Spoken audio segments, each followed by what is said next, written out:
Salut à tous, j'espère que vous allez bien, c'est l'heure de la FAQ, c'est parti.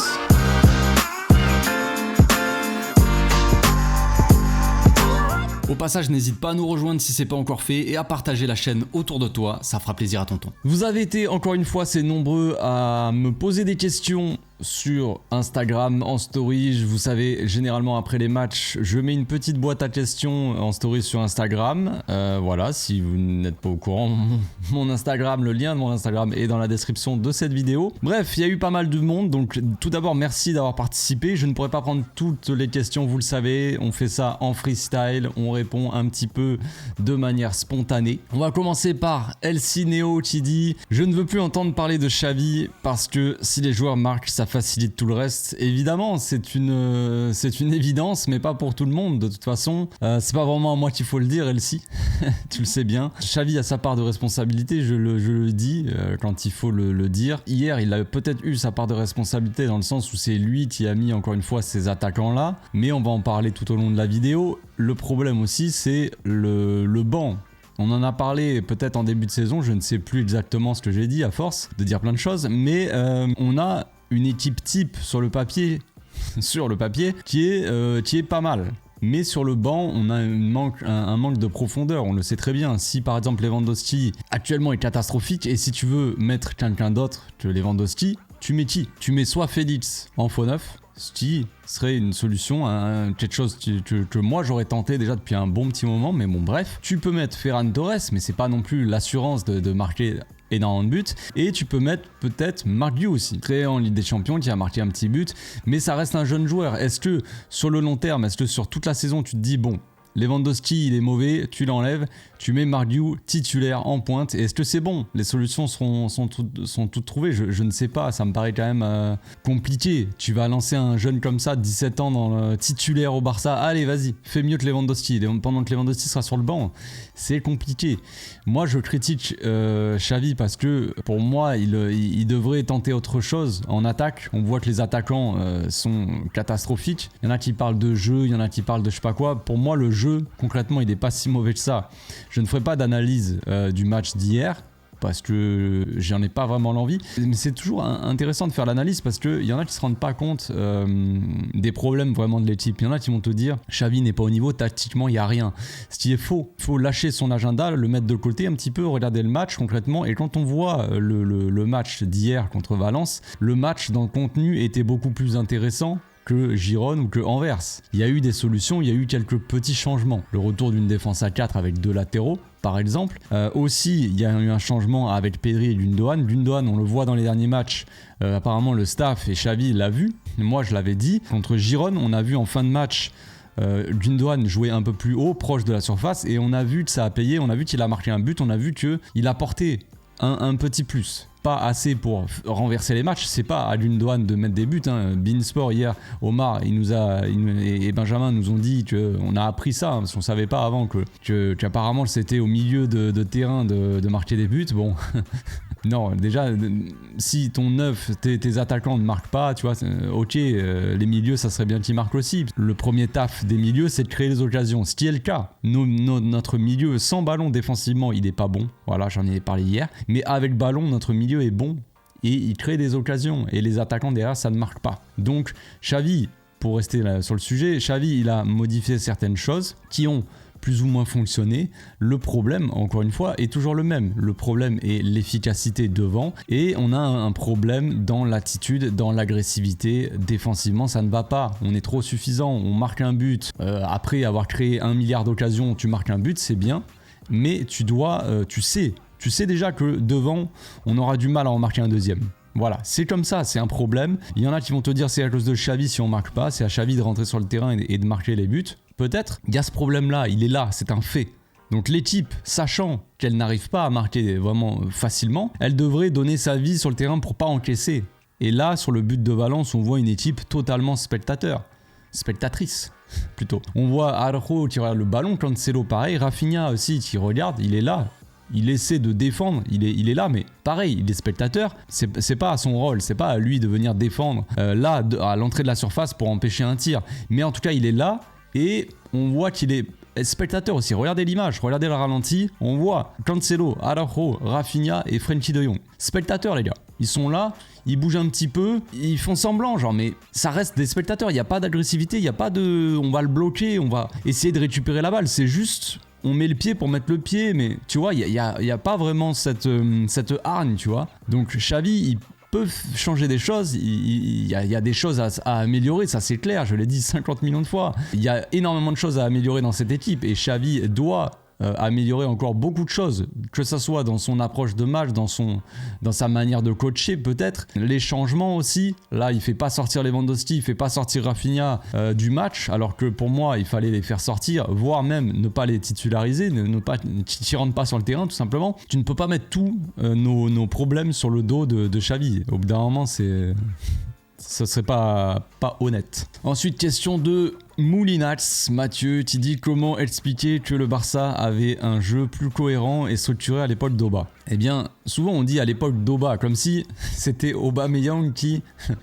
Mais à l'époque, on n'avait pas la même équipe. On avait un jeu plus cohérent et plus structuré parce qu'on avait des joueurs qui comprenaient le jeu aussi. Même si Piqué était pas forcément une catastrophe, parce qu'à ce moment-là, la saison où Oba il arrive, il reste 6 mois, tout ça, Piqué est pas si mauvais. Il a été vraiment cataclysmique. C'est lui qui nous élimine quasiment à lui tout seul contre l'Inter la saison dernière. Mais les 6 premiers mois où Xavi arrive, on a un Piqué qui revient bien, on a un Busquets qui revient bien et on a un Jordi Alba qui revient bien. On a 3 piliers de vestiaire qui étaient pas forcément catastrophiques les dernières années, mais qui étaient quand même pointés du doigt assez souvent, qui reviennent un petit peu bien et qui sont le premier soutien de Xavi, dans le sens soutien, dans le sens vraiment Xavi peut compter sur eux dans le jeu, tu vois.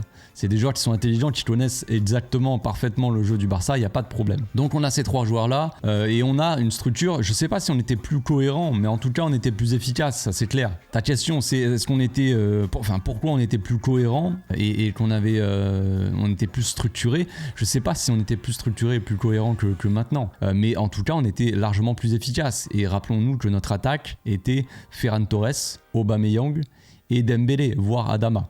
Un des deux. C'est à l'époque, il y avait une petite affaire Dembélé. Et avec ces 3 joueurs-là, on était plus efficace qu'avec Rafinha, Lewandowski et Joao Félix. Est-ce que, à l'époque, Ferran Torres, Aubameyang et Adama ou Dembélé sont des meilleurs joueurs que Joao Félix, Lewandowski et Rafinha? Je ne sais pas. Ça se tape dans leur carrière, en termes de carrière, tu vois, tu peux pas vraiment dire qu'Aubameyang est peut-être meilleur que Lewandowski, a été un meilleur attaquant, tout ça, mais en tout cas il y avait une complémentarité. Peut-être que ces attaquants-là se posaient moins de questions. En tout cas il y avait beaucoup plus d'efficacité. Maintenant le Barça de cette saison-là, il manque clairement de régularité, il manque aussi de structure.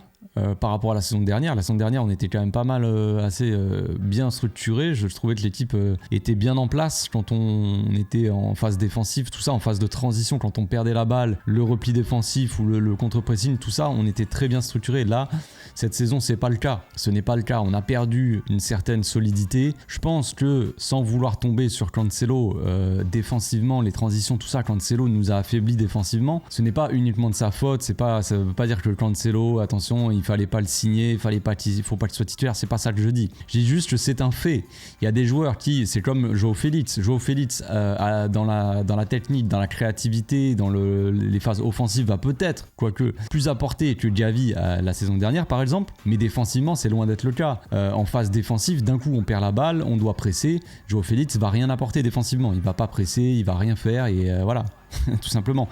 Et Cancelo, souvent défensivement, il se fait prendre dans son dos. Tout comme Baldé, voilà. Mais la saison dernière, c'était moins grave parce que Baldé, il se faisait peut-être prendre dans son dos. Mais le temps qu'il revienne, on avait quand même une défense à 3. Christensen, Araujo, Koundé, c'était défensif. Là, quand on fait jouer Baldé et Cancelo en latéraux, eh bien, il te reste que 2 défenseurs. Donc, t'es moins couvert, quoi. Tout simplement. Et c'est beaucoup plus compliqué, les transitions défensives. Tu n'as plus Busquets non plus au milieu pour récupérer, pour gratter des ballons, être dans le placement, au moins gêner un minimum les attaques adverses, le temps que tout le bloc descende, tu vois. Il n'y a plus tout ça. On a une équipe assez déséquilibrée. Et en plus de ça, elle n'est pas efficace. Ensuite, question de Thomas qui dit l'inefficacité en attaque est le plus gros problème. Oui, je pense. Que ferais-tu? Ah, ça c'est une très bonne question. Il y en a qui disent, et moi je serais d'avis qu'il faut changer des choses en attaque, mais d'un autre côté, en tant que supporter, nous c'est toujours plus facile de dire ça. Forcément on dit Xavi, il a pas de cojones, il devrait mettre Lewandowski sur le banc. Peut-être. Et il va mettre qui? Il va mettre Marc Diou en attaque. Lancer les jeunes. Ok, il a déjà lancé pas mal de jeunes, Xavi, faut se le rappeler aussi, faut pas abuser. Mais disons qu'il va mettre Lamine Yamal en attaque, 17 ans, et il va mettre Marc Diou en attaque, 17 ans. On va avoir deux attaquants de 17 ans avec un Joao Félix à côté, ou peut-être Ferran Torres, j'en sais rien, celui qui mérite de jouer un petit peu. C'est compliqué, tu vois. Tu vas baser ton attaque sur des gamins de 17 ans. Alors, tu me parles par l'âge, mais quand je dis que c'est plus simple chez les supporters de dire ça, c'est que Xavi doit gérer des égos, il doit essayer de redonner confiance aussi. Il y en a plein qui disent que si on n'arrive pas à marquer là, c'est parce que les attaquants sont en manque de confiance. Et si les attaquants sont en manque de confiance, c'est à cause de Xavi. Qu'est-ce que Xavi a fait pour que Rafinha et Lewandowski soient en manque de confiance? Franchement, Lewandowski il est en manque de confiance depuis la Coupe du Monde, depuis que l'Argentine a soulevé la coupe. C'est pas uniquement à cause de l'Argentine, mais depuis la Coupe du Monde, depuis qu'il est revenu de Coupe du Monde, Lewandowski c'est fini. Pour quelle raison? Est-ce que c'est de la faute de Xavi, franchement? Entre temps, Lewandowski il est titulaire indiscutable. Xavi il a jamais remis en question Lewandowski, il a toujours soutenu. Donc en quoi, tu vois? Il y en a plein qui sont sortis l'excuse, ouais, Ansu Fati, c'est Xavi qui l'a détruit parce qu'il a pas donné de continuité. Ça peut se discuter, mais pour quelle raison Lewandowski serait en perte de confiance à cause de Xavi? Est-ce que Xavi l'a mis un coup sur le banc, un coup titulaire? Est-ce qu'il a géré n'importe comment? Non, il a tout le temps mis, il lui a fait confiance, il a tout le temps dit Lewandowski c'est un grand attaquant, machin, il a tout le temps essayé de le mettre en confiance et le gars n'arrive pas à retrouver la confiance. C'est compliqué. Donc quand je dis c'est plus facile pour nous supporters de dire ouais Xavi devrait faire ça, Xavi devrait faire ça, c'est qu'on n'a pas le truc en compte, on prend pas ça en compte. C'est que Xavi lui il doit gérer les égos des joueurs. Et si tu détruis encore plus le moral de tes attaquants, c'est sûr qu'ils reviendront pas en confiance parce que le problème c'est qu'on a que ça. Là au mercato d'hiver il y a probablement quand même normalement, j'espère, hein, Vitor Roque qui va arriver, normalement c'est fait, il va arriver et on espère qu'il va rebooster cette attaque, mais c'est tout ce que t'as. T'es bien obligé de compter sur Rafinha, t'es bien obligé de compter sur Lewandowski, ils sont là. Et tu peux pas refaire ton attaque, tu peux pas amener d'un coup un ailier percutant, tu dégages Rafinha, ça serait pas un problème, tu vois. Mais ça tu peux pas, à moins qu'on vende Rafinha au mercato d'hiver. Mais derrière personne va vendre vraiment un ailier ou un attaquant important de son équipe, tu vois, pas en plein milieu de l'année, sauf si tu vas l'acheter 200 millions, tu vois. Ça sera pas le cas. Donc c'est compliqué, il faut essayer de remettre en confiance ses attaquants. Donc Xavi il peut pas du jour au lendemain dégager tout le monde et dire vous jouez pas, vous êtes bidon, tu vois. Il est obligé d'un côté d'essayer de les mettre en confiance, mais les mecs c'est une catastrophe. C'est une catastrophe. Ensuite on a Amine qui dit on finira 4ème ou 5ème, les joueurs sont en train de couler le navire et Xavi se fait gifler. Ah, Xavi se fait gifler par ses propres joueurs. C'est fou. Xavi il est là, il met Lewandowski, Rafinha, allez les gars, vous allez marquer aujourd'hui. Il se retourne, il lui met une blonde gifle. Ferme-la, nous on va tirer à côté, on va tirer sur le gardien, ok? C'est triste, c'est triste cette situation, mais j'ai très peu d'espoir de gagner la Liga. Forcément, je l'ai déjà dit, il y en a qui m'ont dit ouais mais c'est pas fini machin. Certes c'est pas fini, mathématiquement on n'est pas à 40 points du premier, mais ça me paraît très compliqué. Je l'ai dit qu'on ne gagnera probablement pas la Liga parce que pour gagner la Liga il faut être régulier et c'est vraiment pas ce qu'on a vu. On arrive à mi-saison et on n'a aucune régularité dans le jeu, vraiment. On n'arrive pas à être régulier, à essayer d'aller gratter des victoires. On l'a vu la saison dernière, on avait une équipe qui arrivait à gratter des victoires, même si c'était que des 1-0, des trucs comme ça. On avait la force mentale, l'équipe avait cette petite truc en plus, cette petite force pour aller chercher la victoire, même quand on jouait mal, même s'il manquait des joueurs, machin est blessé, un tel, tout ça. Même si Lewandowski se grattait le nez, il était suspendu 3 matchs, et ben même avec ça, tu vois, Lewandowski il avait été suspendu, on jouait avec Ferran Torres en pointe, on était allé à Madrid, jouer contre l'Atlético Madrid, on était allé chercher la victoire 1-0, on avait tenu. On avait fait un très bon match, très bonne première mi-temps et après on avait tenu le score parce qu'on n'arrivait pas à faire mieux, mais au moins on arrivait à tenir, on avait cette hargne, ce mental pour tenir les résultats, pour aller les chercher quand c'était compliqué, un petit 1-0, but à l'arrache de la tête, un truc dégueulasse, mais au moins on arrivait à gagner les matchs. Là on n'a pas ça. On n'a pas du tout ça et c'est même c'est vraiment totalement le contraire, quoi. C'est vraiment, tu vas marquer un but en galère et direct tu vas te faire punir. On se fait égaliser quand même très souvent juste après, ou alors dès qu'on marque on encaisse direct. On l'a vu contre Girone, on l'a vu contre Anvers, et là on l'a vu contre Valence. Et ça on a un problème d'efficacité. Le plus gros problème c'est peut-être l'attaque, mais on a vraiment ce problème de comportement, de hargne, je sais pas, d'agressivité, de concentration chez les joueurs en phase défensive. C'est pas uniquement la défense, c'est tout le monde, c'est même les milieux, tout ça. Il nous manque un gars vraiment qui est là pour peut-être encourager les joueurs aussi, ouvrir sa tronche et bouger tout le monde aussi. Tu chopes les gars par le col, qu'est-ce que tu fais, frère? Presse. Ronald, il soulève un gars, il les tape tous les deux. Pressing, les gars. Même si Ronald n'est pas exemple de tout reproche sur le but de Valence, mais ça manque de caractère. Ça manque de caractère et ça manque de profil aussi comme ça. Frenkie, Pedri, Gundogan, c'est pas des caractères, c'est pas des joueurs qui ont ce profil agressif, tout ça. Je le dis hier dans mon débrief, c'est des joueurs de ballon, très techniques, jolis à voir jouer. Mais défensivement, c'est des agneaux, quoi. Ils sont là, mais ils sont en train de bêler, t'es là, viens là mon petit agneau, mais c'est tout, genre. C'est pas des loups, quoi. Il nous manque un loup dans la bergerie, quoi, pour agresser ce milieu de terrain et récupérer des ballons. Il y avait Gavi. C'est pour ça que je dis, il y a Gavi, machin, on me dit à chaque fois, ah, c'est bon, il manque toujours un joueur. Mais c'est pas ça, c'est Gavi, il manque vraiment dans l'attitude, il manque ce joueur-là. Ça peut être Gavi, mais ça peut être un autre gars qui joue en B. Je ne citerai pas le nom parce que j'en ai marre de citer son nom. Ensuite, on a Diem qui dit, c'était donc Gavi le facteur X, pas Pedri, ni De Jong, parce que depuis son absence, on est éclaté. Alors... Bon, tu vas un petit peu fort, je pense, mais je dirais pas qu'on est éclaté. Pas dans le contenu, pas dans le jeu, pas dans la création, tu vois. Mais dans l'attitude, oui, c'est clair. Parce que, je viens de le dire juste avant, il nous manque un gars comme ça qui est vraiment agressif, qui est hargneux, tu vois. Il nous manque un profil comme ça au milieu pour essayer de gratter un minimum de ballons ou au moins gêner l'adversaire dans ses attaques. Il nous manque un gars comme ça. Maintenant, je dirais pas qu'on est éclaté dans le jeu, tu vois. Et je dirais pas que Pedri et Frenkie de Jong n'apportent pas plus que Gavi. Mais c'est des profils différents. Dans une équipe de football, t'as besoin de profils complémentaires. Au milieu de terrain, c'est bien beau de jouer avec Pedri, Frenkie et Gundogan, mais... C'est des profils qui se ressemblent assez, tu vois, c'est des profils créatifs, c'est des profils techniques qui vont savoir faire jouer l'équipe, tout ça. Mais il n'y a aucun joueur qui sait défendre, pas tout un match, pas un joueur qui est agressif, pas des joueurs pour récupérer les ballons, gratter les ballons, être agressif sur le porteur, tout ça. Aucun des trois, vraiment, quoi. Donc oui, il nous manque un profil défensif quand même à cette équipe. Ensuite, on a Ayam Niz qui me demande, tu penses quoi de Xavi tactiquement? Question intéressante. Question, c'est la réponse, je pense pas que je puisse la faire vraiment en 5 minutes comme ça, ou même en 2 minutes, mais je pense que tactiquement, Xavi, c'est un bon tacticien.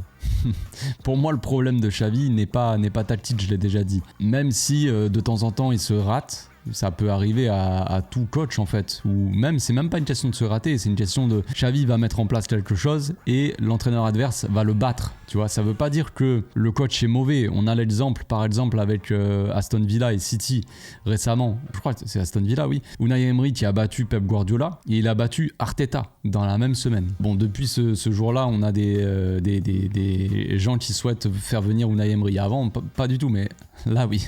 Donc est-ce que ça veut dire qu'Unai Emery il est meilleur que Pep Guardiola ou Arteta? Peut-être Arteta ça se tape, disons, mais Pep Guardiola, je pense pas qu'Unai Emery soit meilleur que lui. Mais il a su contrer et il a su sur ce match-là être tactiquement plus fort. Donc ça c'est un fait, donc c'est pour montrer un exemple. Mais ça, pour moi Xavi, il est tactiquement c'est plutôt pas mal. Mais il a des problèmes dans beaucoup d'autres choses, c'est-à-dire que faire passer ses idées à son équipe qu'il a, il a l'air d'avoir du mal. Après, ça peut s'expliquer par beaucoup de choses, mais je pense que Xavi, là, l'équipe qu'il a, c'est pas que je veux lui trouver une excuse, attention, c'est juste pour moi, c'est une explication à certaines choses. Pas à tout, mais à certaines choses. C'est-à-dire que Xavi, de base, lui, il voulait un milieu défensif. Il a dit qu'il voulait absolument un 6, que c'était un poste fondamental pour lui. Il a expliqué depuis qu'il arrive au Barça, même avant le Barça, il disait Busquets, c'est fondamental. On a tous connu ce truc-là. Fondamental, Busquets.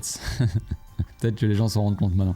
Et quand Busquets là est parti, il a dit il nous faut absolument un 6, il faut un 6, il faut un 6. Il a répété de nombreuses fois que Frenkie de Jong n'était pas un 6, On le sait bien, on le voit bien sur le terrain, c'est pas un 6, Frenkie de Jong. Un joueur qui peut jouer en double pivot à côté d'un vrai milieu défensif qui est plus à la récupération, tu vois. Comme ça, il est complémentaire. Frenkie, lui, il faut lui donner de la liberté, il faut le libérer un maximum de tâches défensives. Il faut qu'il y ait un mec à côté de lui qui défende, qui gratte les ballons, tu vois. Comme ça, Frenkie, il est libre, s'envoler, faire ses petites envolées et faire ses petites passes, tout ça.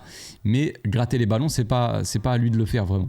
C'est pas à Gundogan non plus et c'est pas à Pedri. Donc, sachant cela, on a pris Romeu parce qu'on n'avait pas trop le choix. Je pense que si on avait eu le choix, Xavi il aurait pas pris Romeu. Il y en a qui sont de mauvaise foi et qui vont te dire Romeu c'est Xavi qui l'a fait venir. Peut-être, mais c'est parce qu'il avait pas le choix. C'était son 5e choix ou quoi. On a vu qu'il voulait faire venir Zubimendi, Kimmich, Brozovic. Tout ce que tu veux, Amrabat, ça parlait aussi d'Amrabat, et finalement c'est Romeu qui arrive et on le paye 3,4 millions, et c'est même Romeu qui paye un certain montant de sa poche pour venir, parce qu'on n'a même pas l'argent pour le mettre, pour le faire venir. Donc ça c'est un fait. Donc on sait que Xavi de base, il veut jouer absolument avec un 6. Et on se retrouve là, dans cette équipe, à jouer sans numéro 6. Donc déjà, il y a un problème dans le sens où tu vois Xavi, il peut pas vraiment, vu que Romeu est catastrophique, si Romeu était au niveau, les gars, Romeu serait titulaire tous les matchs. Parce que son système repose là-dessus. Le problème de Xavi, c'est qu'il doit arriver à s'adapter à son équipe. C'est bien beau de vouloir... moi, c'est ça que je dis. Je vais te dire que Xavi, il n'a pas eu toute son équipe qu'il voulait. Il voulait un 6 de qualité, il l'a pas eu, tout ça. Ok, c'est bien beau, mais maintenant, il a son équipe. Le mercato est passé depuis un moment. On n'a pas de 6... au niveau, c'est comme ça, il faut arriver à jouer sans numéro 6. Le problème de jouer sans numéro 6, c'est que au milieu, tu manques d'agressivité, tu manques d'un joueur qui récupère les ballons. Donc on se retrouve à une équipe qui, quand elle est en transition défensive, elle est assez mauvaise. Et elle se fait généralement casser les fesses. En plus de ça, tu rajoutes à ça des joueurs qui sont un peu spectateurs, tout ça, donc ça donne ça. Donc pour moi, c'est pas vraiment un problème tactique, il y a beaucoup de problèmes en fait, qui font que cette équipe ne tourne pas bien. Xavi en fait partie, il a sa part de responsabilité, je l'ai dit plein de fois, mais ce n'est pas uniquement la faute de Xavi si le Barça a du mal. Ce n'est pas la faute de Xavi. On voit que Xavi, il arrive à s'adapter tactiquement, il arrive à changer des choses. On l'a vu la saison dernière, l'équipe elle tournait bien, mais il y avait un manque d'équilibre. Il a rééquilibré l'équipe tactiquement, il a mis une défense à 3, un milieu à 4, Diaby, tout ça, Faux-ailier. Ça a marché un temps, ça a marché toute la saison, on était solide, mais on avait toujours ce manque de créativité où régulièrement on n'arrivait pas à marquer beaucoup de buts. Tu vois, on a fait beaucoup de 1-0, tout ça. Là, cette saison, on a une équipe un peu plus créative, un peu plus offensive, avec Cancelo, avec Félix, tout ça. Mais on voit qu'on manque d'équilibre. Mais on voit que Xavi, il essaie d'ajuster certaines choses. Donc, tactiquement, on voit, par exemple, là, l'ajustement, Pedri qui joue plus bas, qui lui permet de toucher plus les ballons, d'être plus l'architecte. C'est ce que j'avais dit avant le match. Moi, je voulais voir Pedri plus bas, qui soit vraiment l'architecte de l'équipe à l'époque de Xavi, tu vois. Quand Xavi dictait le tempo, il faut que ça soit Pedri qui le fasse. Et Gundogan joue un petit peu plus haut et qu'il soit un peu plus qu'il essaie de marquer des buts, tu vois, un minimum, ou faire des passes D.